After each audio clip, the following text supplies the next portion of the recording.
আজকে একটি দলের ব্যানারে জনসভা হয়েছে সোহরাওয়ার্দী উদ্যানে। হ্যাঁ, তাই তো। তাদের দাবি অনুসারে সংস্কার এবং বিচার তো চলমান প্রক্রিয়া চলবে। সংস্কারও হবে, বিচারও হবে, চলমান প্রক্রিয়া।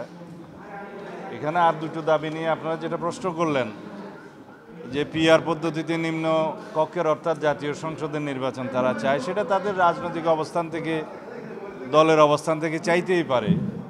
কিন্তু বাংলাদেশের বাস্তবতায় এবং ইতিপূর্বে সংস্কার কমিশনে আমাদের সাথে যেভাবে আলোচনা হয়েছে, সেই পিআর পদ্ধতির নির্বাচনের মধ্যে আমরা কোনো ঐক্যমত পাইনি।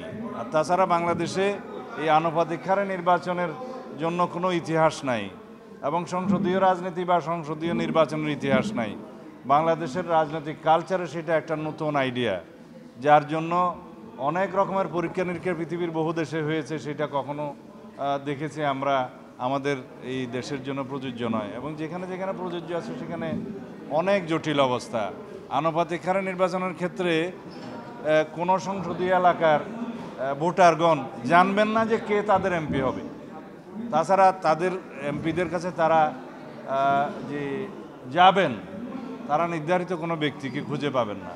আর আনুপাতিক হারে নির্বাচনের কথা যারা বলছেন, তাদের একটা উদ্দেশ্য আছে। যারা স্থানীয় সরকারের নির্বাচন জাতীয় সংসদের নির্বাচনের আগে চায়, তাদের একটু উদ্দেশ্য আছে, হয় নির্বাচন বিলম্বিত করা অথবা বাংলাদেশে নির্বাচন না হওয়া। এটা তাদের উদ্দেশ্য থাকতে পারে।